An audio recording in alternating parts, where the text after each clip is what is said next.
Programa Revista Rural. Oferecimento Zoetis. Corteva AgriScience, cultivando o progresso. De ponta a ponta é com o Bradesco que o agro conta. Steel, a marca de roçadeiras e motosserras preferida do produtor rural.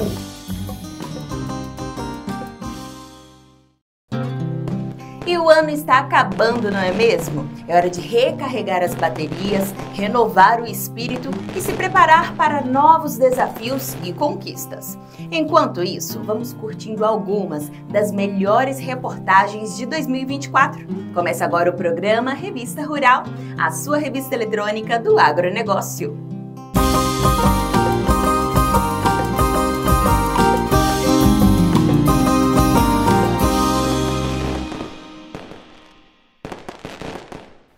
Antes de começar a primeira reportagem, eu queria te pedir uma coisa. Já clica no joinha, se inscreva no canal e deixe um comentário aqui abaixo. Isso nos ajuda muito a produzir um programa cada vez melhor para você. E aí, posso contar com essa força? Então vamos lá!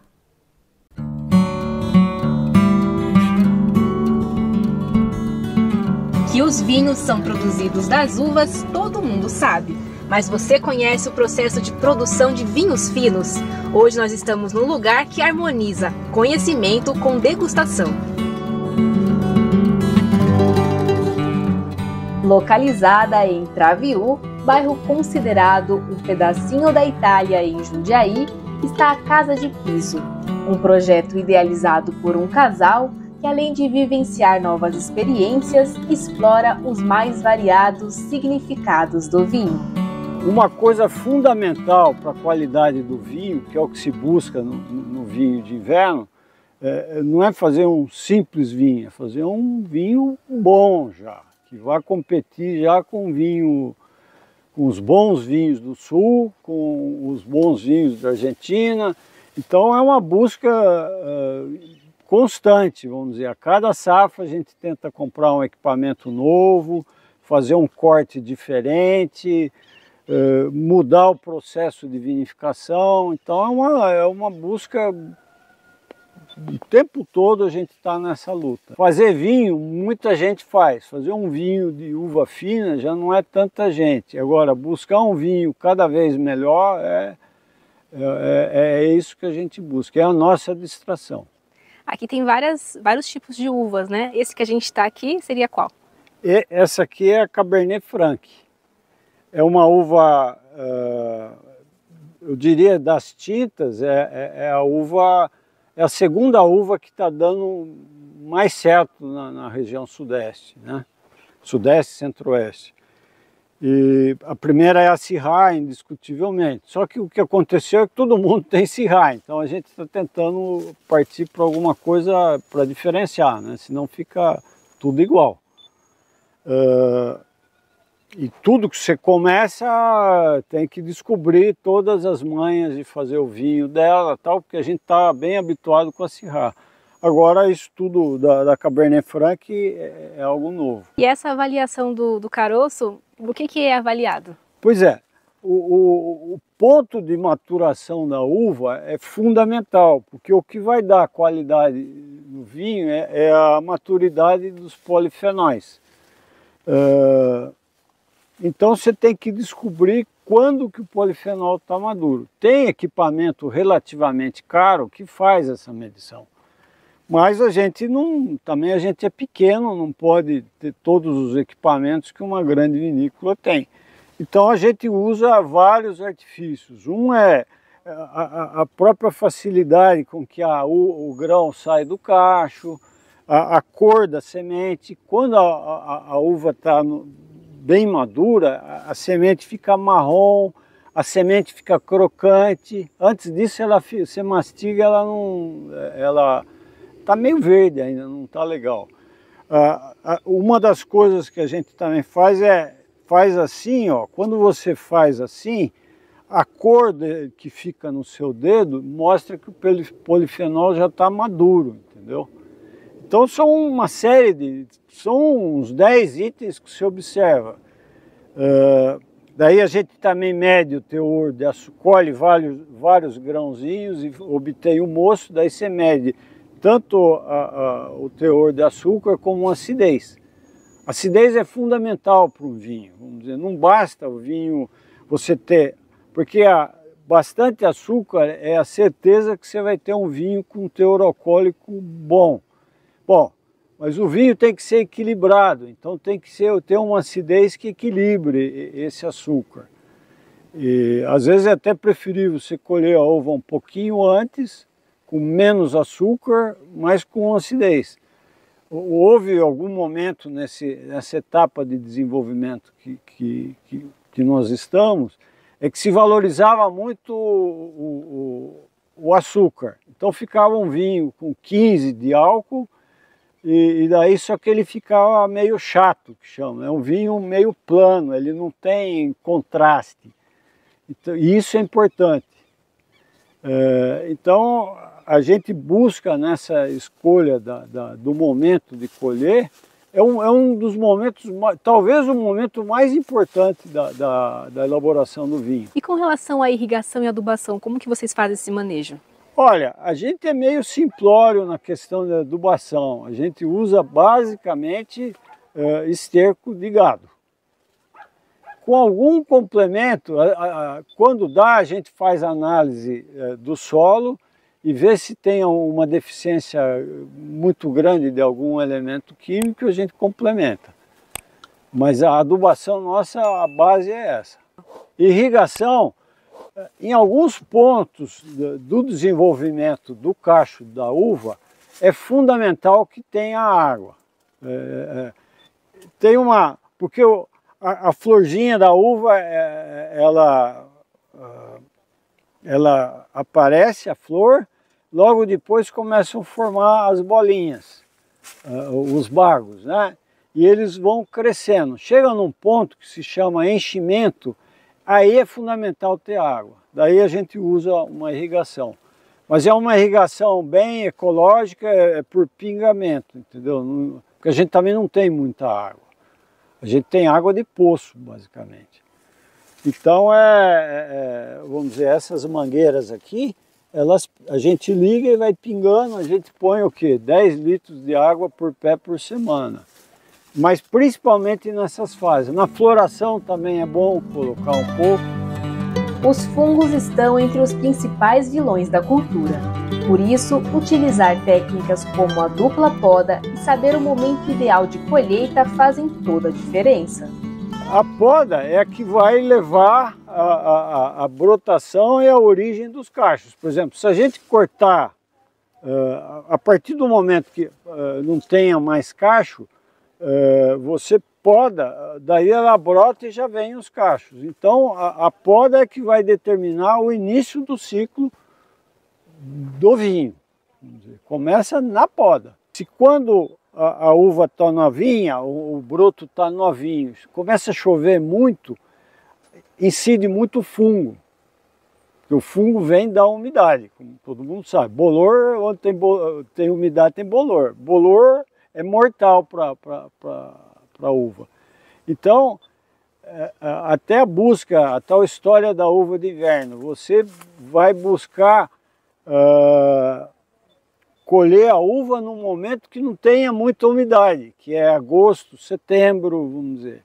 Daí para frente já começam a vir as chuvas e vem a umidade e o bolor, entre aspas, que são fungos. Esses fungos, eles podem estragar toda a colheita. Tem alguma fase assim do processo que é a que demanda mais atenção de vocês? É como uma criança, né? A uva, o que acontece? Logo que ela brota, as folhinhas estão novas, etc. Aí facilmente ela pode aparecer em fungos, entendeu? E se der nessa fase aí, dá na folha, passa no cacho e... Então é bem crítica. À medida que vai passando o tempo, vamos dizer, a folha vai ficando cascuda, como essa daqui, entendeu? Daí ela não dá muita interferência, entendeu? Agora, quando ela é novinha, dá. Isso aqui é uma folha que está novinha, ó. Uhum. Ela é bem verdinha. Isso aqui é uma folha velha, já atacada por algum fungo, já meio detonada, entendeu? Isso aqui é uma folha já que praticamente morreu. Então, a folha é o pulmão da planta. Então você tem que proteger, ela que vai trazer tudo que vem do sol vem via folha, para fazer a fotossíntese, os açúcares, tudo vem por aí. Então, agora, se vocês olharem, vai ver que está feia, estão feias as uvas, mas ela está no fim da vida dela. Se comparar a produção de uvas para suco e para vinho, qual que demanda assim, mais cuidado? Seria essa? Ah, certamente. Isso aqui é uva europeia, entendeu? Uva totalmente estranha para a nossa região. Pela questão do clima. Pela questão do clima. A uva que a gente faz suco, geralmente é uma uva americana. Então ela é mais resistente, etc. Então, inclusive aquela que eu tenho lá no outro sítio, que é uma uva que chama-se Bordeaux. O nome dela original é St. Ives, é americana. Ela é super resistente. Aquilo dali eu não passo nenhum agrotóxico e ela produz e vai embora. Em qualquer época. Então é diferente as uvas americanas. O que está acontecendo, e isso é um movimento mundial, é você começar a trabalhar com uvas híbridas. É parte europeia e parte americana. Daí elas são mais resistentes, você consegue produzir sem agrotóxico ou com bem pouquinho, então existe esse movimento. E mais modernamente, que são as chamadas uvas híbridas. O Instituto Agronômico de Campinas trabalhou muitos anos e a Embrapa trabalha até hoje para desenvolver espécies híbridas que mais se assemelham a uma espécie europeia. Agora, a nível mundial, na Alemanha, na França, na Suíça, eles estão desenvolvendo uvas híbridas, mas bem mais sofisticadas, que são uvas PIV. PIV é a abreviação de um nome desse tamanho aqui em alemão, que são uvas que têm, sei lá, 97% de uva europeia e 3% de uva americana. Esse 3% é justamente o que concede a resistência para a uva. Então ela tem todas as características de uma europeia, mais as características da uva americana, que é aguentar os fungos, etc.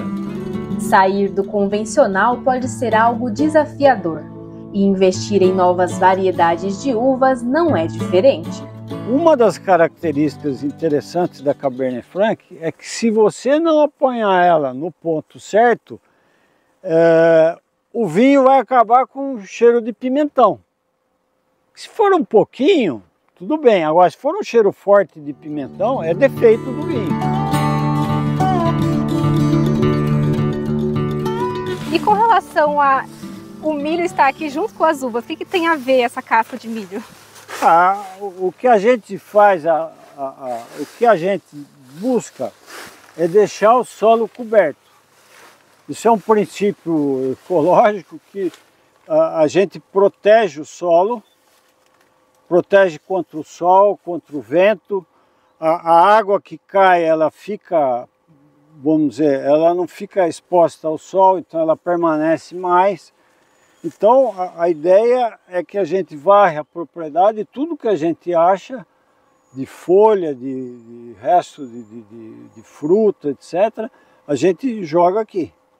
Então, aqui tem milho, ali em cima eu acho que é folha geral, folha de árvore, né? De árvore. Se olhar bem, você vai ver que tem muda de manga ali, ó. Porque a gente pegou as mangas que vai recolhendo e vai jogando aí. Isso quase que vira um composto. Na época, quando a gente compra esterco, a gente às vezes joga por cima assim, e isso acaba virando compostando com umidade. É uma compostagem natural.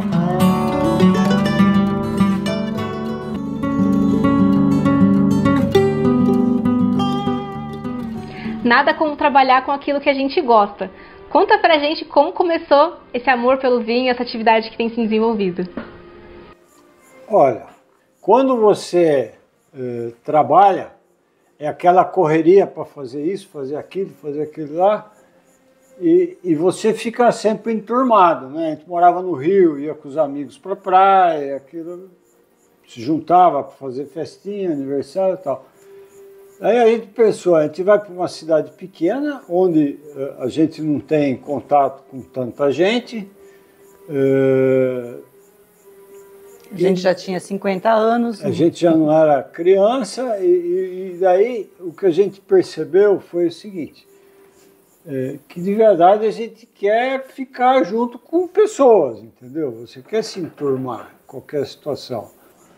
Daí a gente começou a plantar uva, e daí, vou plantar uva e fazer vinho igual a todo mundo?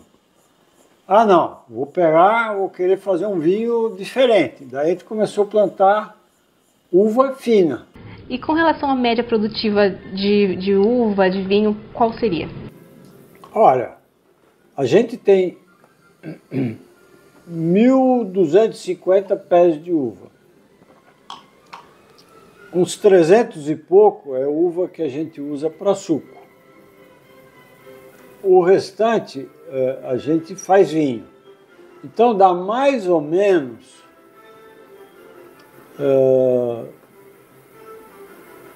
uns pouco mais de 1.000 quilos de uva, 1.200 quilos de uva de vinho, que se transforma em mais ou menos umas 600 garrafas de vinho, uns 600 litros de vinho, não, umas 800 garrafas.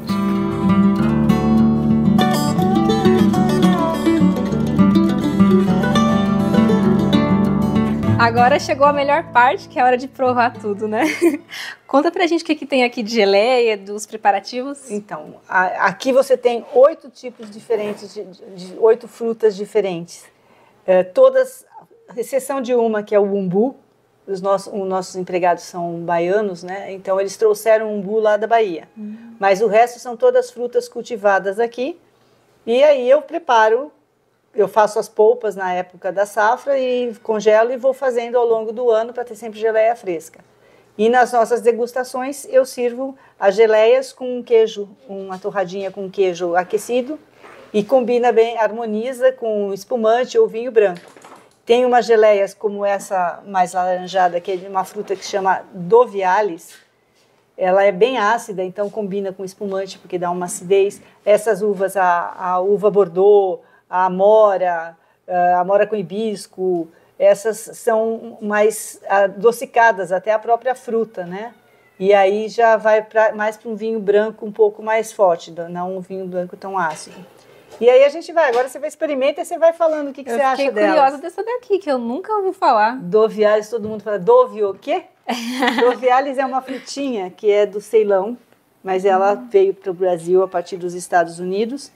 Ela lembra um pouco, a aparência externa é uma frutinha meio avermelhada com uns cabinhos verdes, e dentro ela lembra muito uma acerola. E o sabor até também, e ela é bem ácida, então você comer essa daí, tomar um gole de espumante, dá aquela... E com um queijinho, né, combinou bem.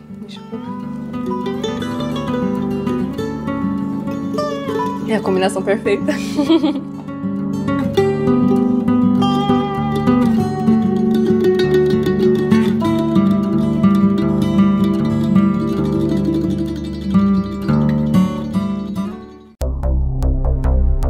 Queremos agradecer as mensagens de carinho dos nossos espectadores: Tiago Oliveira, Zé Caruso, Caneque Endossa, Lauri Ramos, Nildo Souza, Ricardo França, Sidiclei dos Santos, Paulo Teixeira Ionamini, Sérgio Kobashikawa, Dirceu Walter Peter, Guilherme Costa e nosso velho amigo Antônio Costa, de Friburgo, no Rio de Janeiro. E continuem mandando suas mensagens, é muito importante para a gente.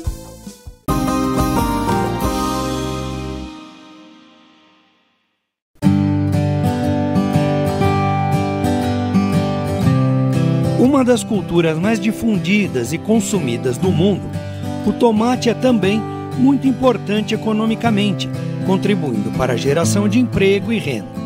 Hoje o tomate é uma das hortaliças mais consumidas por habitante por renda per capita e também é uma cultura muito importante devido à geração de emprego nas regiões produtoras.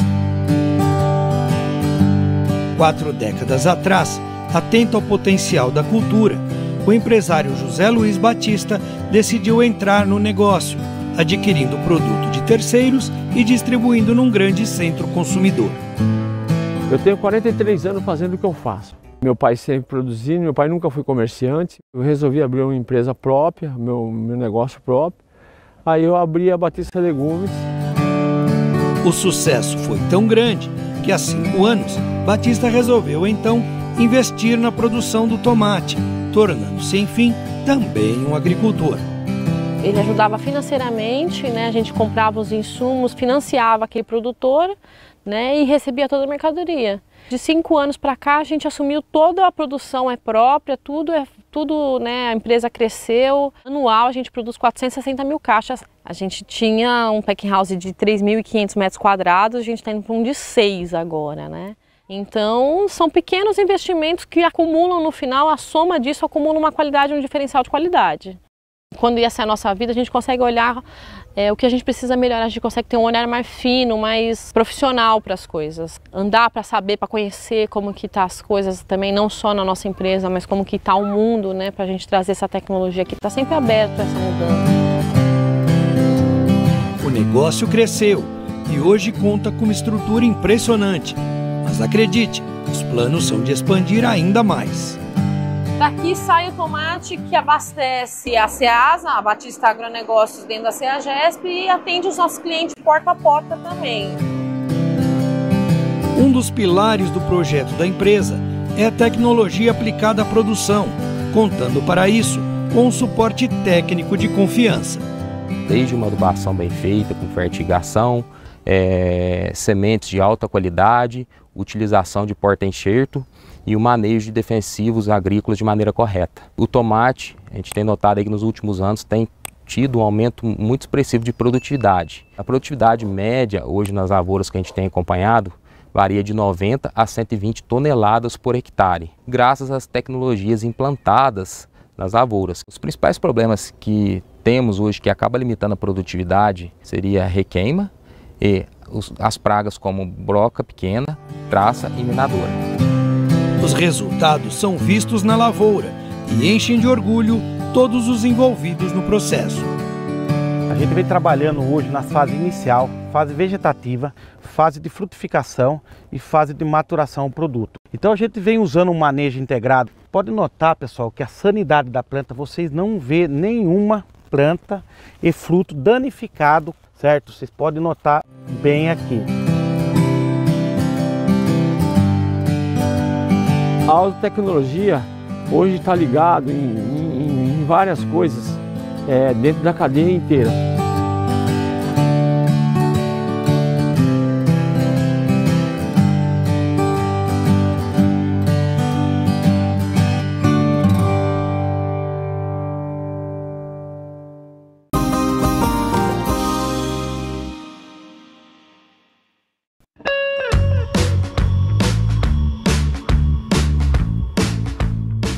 O café faz parte da história e da cultura do Brasil.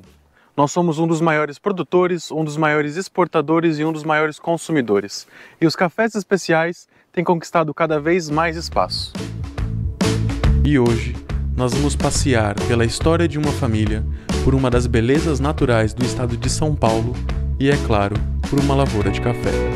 Como a gente trabalha aqui no sítio com todos os solos sempre cobertos, então uns 6 ou 8 meses antes do plantio, a gente faz o plantio da cobertura que a gente vai usar. Hoje a gente já usa um mix de sementes específicos para o café, que tem aí uns 8 tipos de plantas, mais ou menos, específicas para proteger o solo. Aí, mais ou menos uns 3 meses antes do plantio, a gente vem fazendo sulcos, marcando as ruas do plantio com o espaçamento.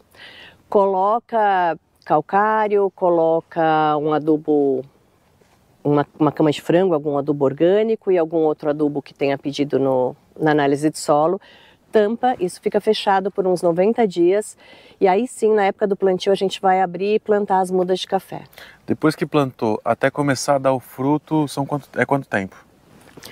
Hoje em dia, a gente começa a ter um começo de grãos a partir de uns 2 anos e meio. A gente já tem que dar uma colheitazinha, uma catadinha nos grãos, mas uma coisa bem específica. Mas aí, a partir dos 3 anos e meio, já tem colheita. E quanto tempo a árvore fica tendo vida útil? Então, isso é muito relativo. A vida do café, primeiro ele vai num crescimento, ele dá uma estabilizada em termos de produtividade e depois começa a cair. Mas a gente, por exemplo, teve um talhão específico que a gente tirou o ano passado, que era de 84. E eu tenho amigos que têm cafés, por exemplo, eu tenho uma amiga que é do Vale da Grama, ela tem um talhão de café de 100 anos. Caramba! Que tem mercado também, diz que os japoneses adoram comprar esse café, é uma amiga muito querida. Então, isso depende muito. Mas se for pensar em produtividade apenas e não história, acredito que uns 20 anos, no máximo 25. Esse tempo da árvore altera o sabor ou é mais uma coisa que o consumidor gosta pela história que está por trás do café? Eu acho que quando está muito novo, eu acho que pode ter alguma alteração. Mas depois não, depois é mais como eu te falei mesmo, que são os fatores climáticos que podem alterar de um ano para outro, de uma safra para outra, que a gente vai encontrar na xícara. E como que vocês conseguem as mudas de vocês? O nosso viverista é de São Manuel, uma cidade próxima aqui, uns 60, 70 quilômetros. Quando vocês estão comprando uma muda, quais são os aspectos físicos, os critérios para vocês escolherem essa muda? Então, a gente primeiro, em cima do talhão que a gente vai plantar, já com análise de solo e tudo pronto, a gente escolhe o cultivar que a gente vai plantar, faz uma encomenda, uns 10 meses antes mais ou menos, a gente encomenda essa muda. E isso tudo com muito critério, porque hoje em dia no Brasil a gente tem muitos cultivares, então o tamanho do porte, o porte do café, se é pequeno, médio, alto, se tem uma maturação precoce, média ou tardia, o que ele apresenta na xícara. Então hoje a gente tem um cardápio gigante. Então a gente escolhe isso, faz a encomenda e aí depois de uns 10 meses as mudas estão prontas para vir para o campo e a gente plantar. Daniela, você estava falando que aqui tem um microclima específico que vocês se apropriaram para o café de vocês. Como é que é isso?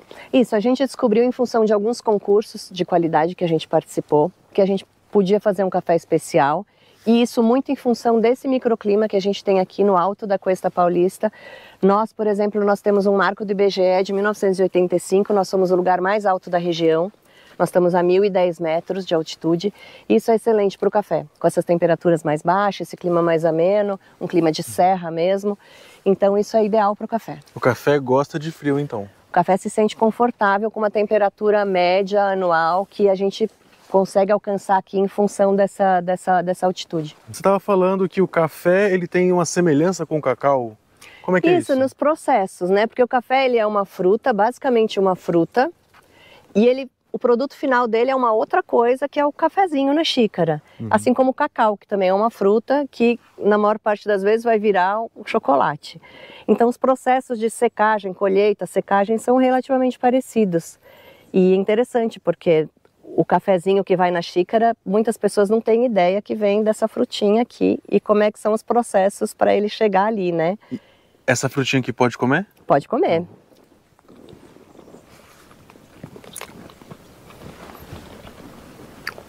Esse daqui... Aliás, é comendo que a gente resolve quando vai iniciar a colheita. Ah, é? Sim, porque assim, na verdade, a escolha do início da colheita é uma escolha difícil. Porque o café tem que estar com uma maturação que ele vai ficar... vai crescer essa maturação, porque a nossa intenção é colher uma maior quantidade possível de cereja, que é esse café que você pegou. Que a gente vai usar o processo pós-colheita de cereja descascado. Então esse é o café que mais nos interessa. Para a gente alcançar a maior quantidade de cereja possível, a gente tem que começar isso com uma porcentagem, para que depois também se estabilize dentro do cereja e aí começa a ter os mais maduros. Então é provando o café na boca que a gente escolhe quando iniciar a colheita. Isso acontece porque quando eles ficam prontos aqui no pé, nem todos ficam maduros ao mesmo tempo? Não, nem todos ficam maduros ao mesmo tempo, assim, nunca, porque o café ele tem várias floradas. Então, na época da florada, a gente aqui, no nosso caso específico, acontece até umas 4 floradas. Então, a gente vai ter no mesmo pé vários tipos de maturação. Por exemplo, a gente tem esse café que ainda está verde, esse café que está cereja, esse café que já está o boia, que é o café seco. Então isso tudo dentro do mesmo pé em função do número de floradas. Então vocês têm que fazer como se fosse um cálculo para descobrir quando é a melhor hora de colher? Quando tem a maior porcentagem de cereja que a gente vai descascar. E o que seria uma porcentagem ideal? 90, 80? Ah, não, a gente não consegue tudo isso. Não? Não, a gente não consegue. Mas eu acho que mais ou menos uns 40, 50% do cereja no pico da colheita, né? Então a gente tem que começar com menos que isso para depois alcançar esse número. E você estava falando que o café ele é um cultivo bianual. Ele é uma cultura bianual. Nós que somos plantadores de café no sequeiro, que é um café sem irrigação, a gente tem então um ano que produz mais e um ano que produz menos. Esse talhão específico que nós estamos agora é o ano dele de baixa produção. Ano que vem ele vai produzir mais? O ano que vem ele vai produzir mais. E vocês têm aqui na propriedade de vocês algum talhão que está produzindo no pico? Temos também.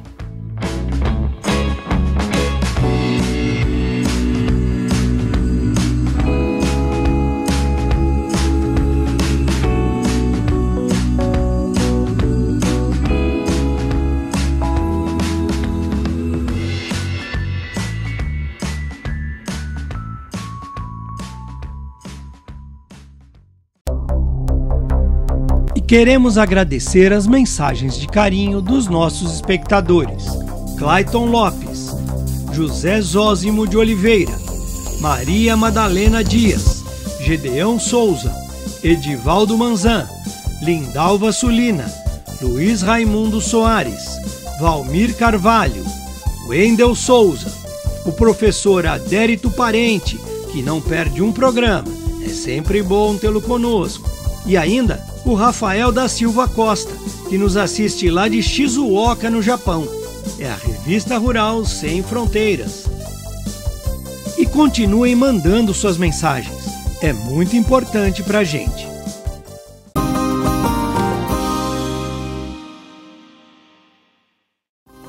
Programa Revista Rural. Oferecimento Jato. Novos tempos, novas soluções. Coima, soluções a serviço de quem produz.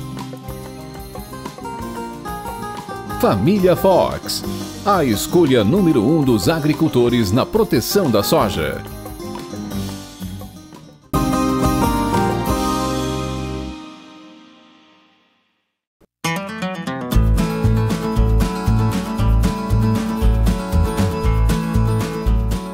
Você sabe quais são os fatores que tornam um cavalo em um cavalo atleta de elite?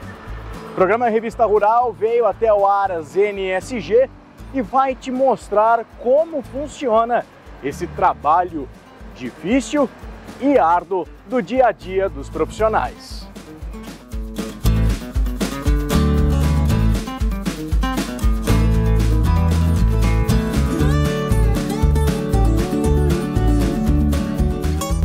Peterson, conta pra gente um pouquinho da história desse Aras, quando que surgiu a ideia, como surgiu a ideia? O Aras ele surgiu através da ideia do Alexandre Monteiro, que é o proprietário do Aras NSG, para colocar um lugar de experiência, tanto para competidores, quanto para familiares e também treinadores de cavalos, né? Ele saiu para provas com a filha dele, né, e viu que não tinham essa experiência em outros Aras. E ele decidiu montar esse Aras em 2014, a construção, demorou aí em torno de 5 anos, até 2019, ter essa estrutura montada aqui no Aras NSG.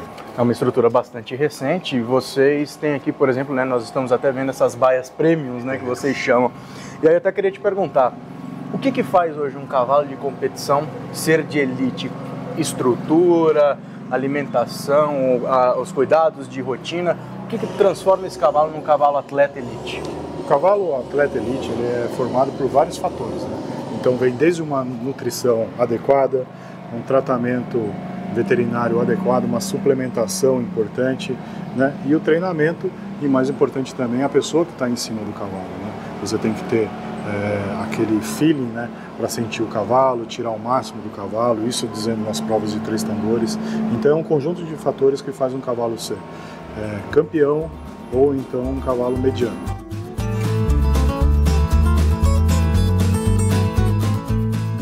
Trabalhando com a raça quarto de milha, o Aras possui área de 50,8 hectares e conta com um plantel de 28 animais alojados. Atualmente, a central de reprodução está passando por mudanças e os planos futuros são bastante animadores.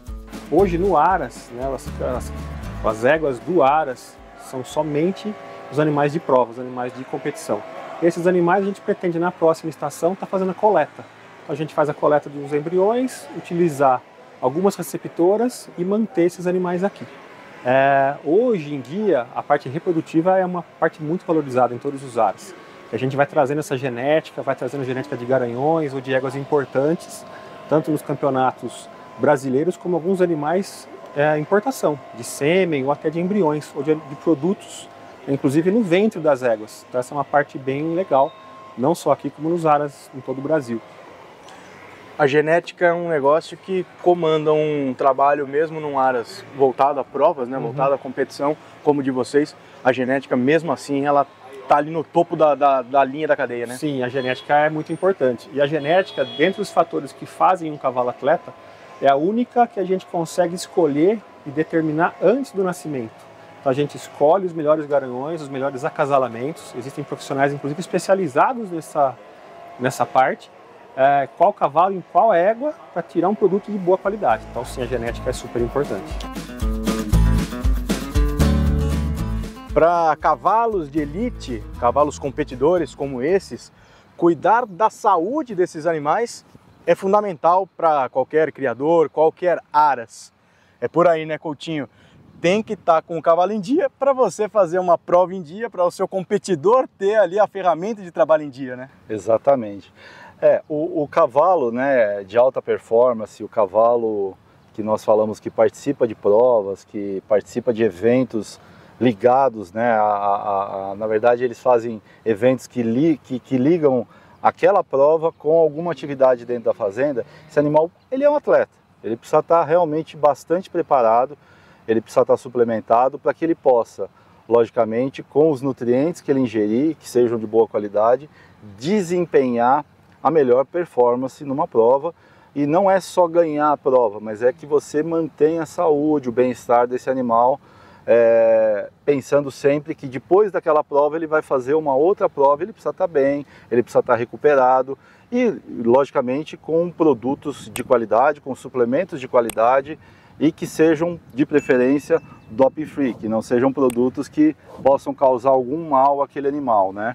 Então a gente sempre pensa em fazer toda essa estrutura de alimentação, água de boa qualidade, uma ração de boa qualidade, um suplemento que possa dar uma maior qualidade de vida para esse animal. Agora, tem diferença nos protocolos de manejo quando a gente fala de um cavalo atleta para um cavalo de lida, um cavalo de tropa? Sim, tem. Essa é uma boa pergunta. Existe sim, né, uma demanda bastante específica. Logicamente, quando você pega um cavalo de lida numa fazenda, ele é um cavalo que ele anda o dia inteiro, né? Então ele tem um esforço também muito grande. Agora, uma prova de esporte, ela tem uma característica bastante específica, que é a explosão do animal. Então, para esse animal poder fazer uma explosão, assim como uma prova de 100 metros, né, também do humano, esse animal precisa estar preparado para que nessas explosões, ele não vai fazer uma explosão só, ele vai ter algumas explosões ao longo do final de semana numa prova. Então, realmente, ele precisa estar muito preparado, o manejo, pré-protocolo, para que esse animal seja preparado para o evento. Durante o evento, que esse animal também seja muito bem cuidado. E depois do evento, fazem toda a diferença. No caso aqui do Aras NSG, né, que trabalha com quarto de milha, como vocês desenham esse protocolo para oferecer exatamente aquilo que esses cavalos precisam? Pois é, dentro de um Aras, né, dentro de uma criação, sempre tem categorias diferentes de animais. Então você tem animais, você tem reprodutores, você tem éguas que são ali criadas, logicamente, para poder produzir, né, potros de qualidade, etc. E você tem animais de esporte. Então, para cada uma dessas categorias, você tem um protocolo específico, né? Então você tem, assim como um cavalo de lida, né, também, esse animal ele tem uma característica de precisar dos nutrientes essenciais para poder ter ali um bom desempenho. Estou dizendo ali do cavalo de lida. Para uma égua que vai ali receber uma transferência, etc., e vai produzir um potro, ela tem uma necessidade também específica. Eu faço uma adequação para poder atender. Um reprodutor, a mesma coisa. E um animal em esporte, eu tenho que fazer um trabalho como se fosse com um humano que vai praticar uma prova de alta performance. Então são protocolos específicos para cada categoria de animal que tem ali dentro desse aras. Se a gente pensar no 100% de um cavalo desse de elite, qual que é a porcentagem, qual é a fatia que você diria que esse manejo nutricional, esse manejo do dia a dia tem aí de importância nessa faixa?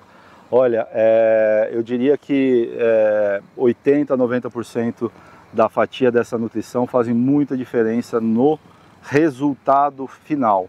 Como eu disse, não é só performance ali na prova. Se eu não preparar esse animal, não oferecer para eles nutrientes adequados, né, uma gramínea de boa qualidade, uma água de boa qualidade, um suplemento que seja bem absorvido por esse animal, que seja aproveitado tudo aquilo que você está oferecendo para ele, você não vai ter um resultado final de ponta interessante. Então, e mais do que isso, você não quer um animal, primeiro, com algum tipo de problema, você quer cuidar do bem-estar dele, e além disso você quer que ele tenha uma vida útil também maior.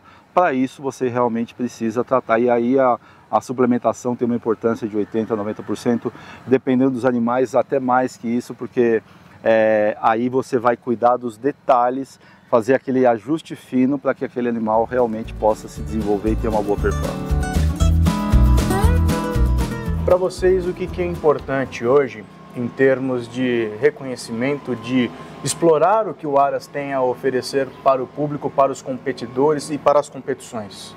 O Aras ele quer explorar o mundo equestre como sendo referência, né, em trazer provas, eventos, não só equestre, mas de outras modalidades também. Por exemplo, rodeios a gente já fez aqui, pretende fazer rodeio de novo. O intuito do Alexandre é montar o Aras NSG como se fosse uma Horseland, né? Uma Disneylândia do cavalo.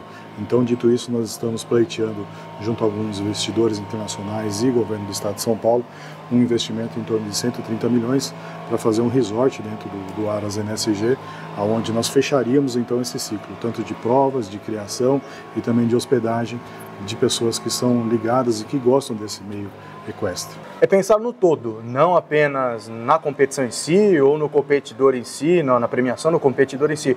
Vocês pensam no macro, né? Isso, nós pensamos no macro, né, no cavalo como macro, tanto é que saiu um estudo da Exalc, né, da escola aqui de Piracicaba, onde diz que a indústria do cavalo emprega 6 vezes mais do que a indústria automobilística no Brasil. Nesse tamanho, nesse porte, você pode imaginar o tamanho que é a indústria dos equinos e dos animais aqui no Brasil.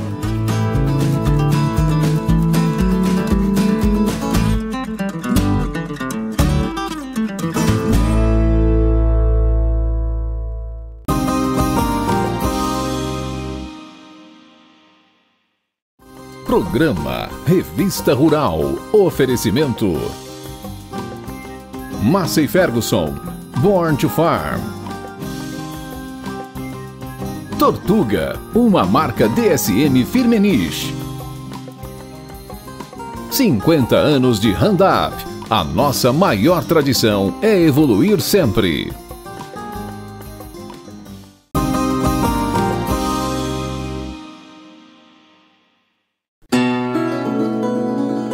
Para obter um melhor sistema de produção em ovinos e caprinos, o melhoramento genético atua como grande parceiro dos produtores.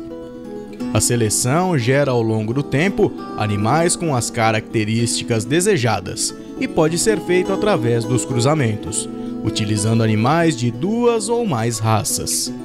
Para que isso aconteça, é preciso saber selecionar os animais mais produtivos e adaptados dentro dos rebanhos. Ainda não é um programa de melhoramento genético, mas ele vai obter retorno desse processo, dessa decisão. Nesse sentido, é possível começar esse processo de seleção por um mecanismo bastante simples, né? como, por exemplo, o descarte orientado. No primeiro momento, é importante identificar animais que tenham defeitos de nascença, como, por exemplo, pernas ou pés tortos, problemas nos aprumos, né? Ou ainda animais que tenham problemas na mandíbula, como retrognatismo, que é o queixo curto, ou prognatismo, que é o queixo longo. Isso dificulta a apreensão de alimento por parte do animal, ou ainda defeitos na coluna, né? Como a lordose.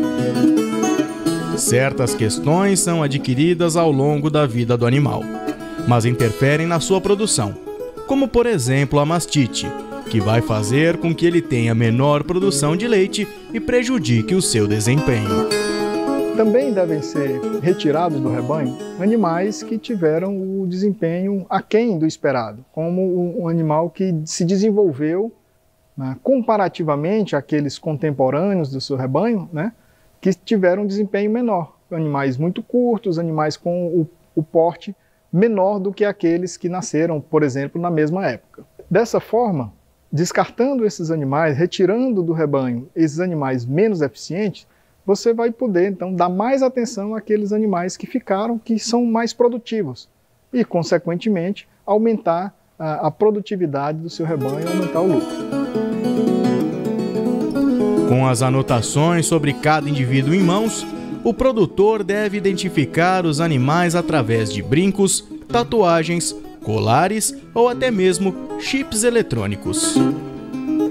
Uma vez identificados os animais, é possível então registrar o desempenho individual dos animais, como por exemplo, registrar datas de cobertura, data de parto, peso da matriz ao parto, peso da cria ao nascimento e peso às diferentes idades, e a partir daí você poder acompanhar o desenvolvimento dos animais. Então, com essas anotações, o produtor poderá então identificar, por exemplo, uma cabra que participou de uma estação de monta e não emprenhou, não pariu, né? Ou ainda uma cabra que pariu, mas abandonou sua cria, não criou. Tá? E a partir daí, ir identificando esses animais que são repetidamente falham nesse processo de reprodução e podem ser descartados do rebanho.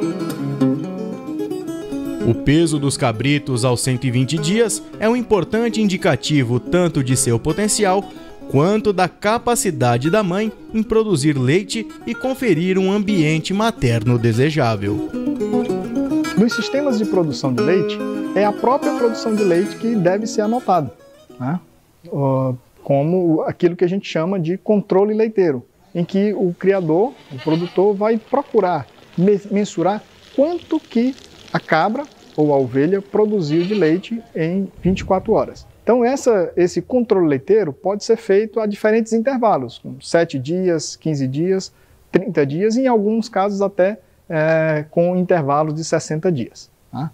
A partir dessa informação, né, juntando como, por exemplo, a data em que a matriz, a cabra ou a ovelha secou, você pode ter uma ideia da duração da lactação e, portanto, da produção total de leite ao longo da lactação. Dentro do universo do melhoramento, o manejo reprodutivo tem um espaço importante no auxílio para elevar a produtividade. Hoje em dia, existem algumas ferramentas que ajudam a aumentar a fertilidade de forma simples e prática. O descarte orientado, a escolha de reprodutores e matrizes e a estação de monta. O produtor deve se atentar a alguns aspectos, alguns critérios técnicos para a escolha de um reprodutor. O primeiro deles é o perímetro escrotal, certo? Que é feito com uma fita métrica. A forma de fazer o perímetro escrotal é desse jeito. O segundo passo é realizar a inspeção no prepúcio, no escroto, no testículo e no epidídimo, para verificar se não tem nenhum inchaço, nenhuma ferida e nem dor. Depois, inspecionar o escroto para ver se não há nenhuma ferida, a presença do testículo, número de 2, e palpar o mesmo, vendo sua consistência. Por fim, apalpar o epidídimo nesta região. A consistência do testículo de um bode ou um carneiro é tenso-elástica. Saber definir isso vai fazer diferença ao final do ciclo. Para saber como é essa consistência, basta você unir a ponta dos seus dedos e você vai verificar uma consistência. Unindo o midinho com o dedo polegar, a consistência é firme, não é a ideal. Unindo o indicador, a ponta do indicador com o polegar, a consistência é mole, também não é ideal. E qual é a ideal? Unindo o dedo médio e o anelar com a ponta do polegar. Essa é a consistência tenso-elástica. Já nas cabras, a inspeção é através do aparelho mamário, além da verificação do histórico zootécnico. A forma de palpar o aparelho mamário de uma cabra é essa. Verificando se não há nenhum caroço e nem grumos.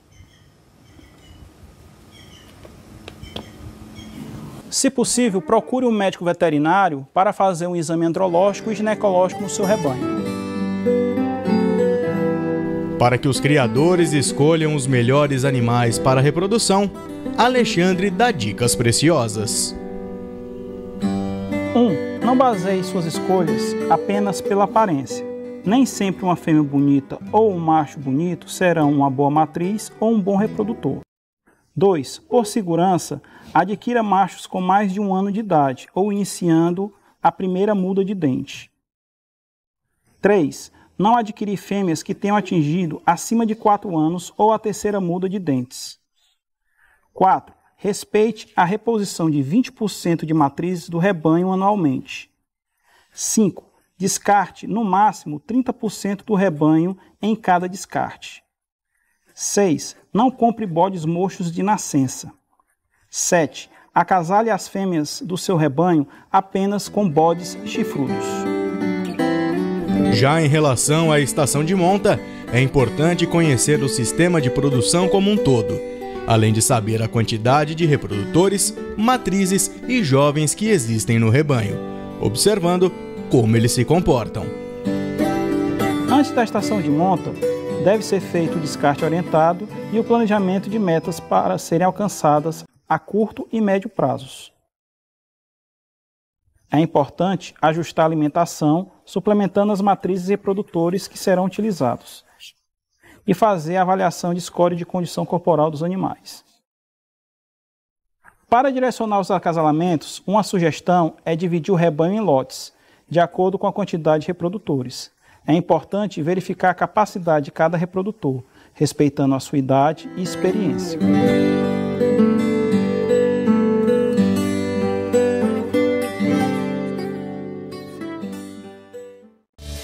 Chegou a hora da despedida. Não esqueça de se inscrever no canal e clicar no sininho para ficar por dentro de tudo. Um 2025 cheio de sucesso e realizações. Um brinde para você e até a próxima!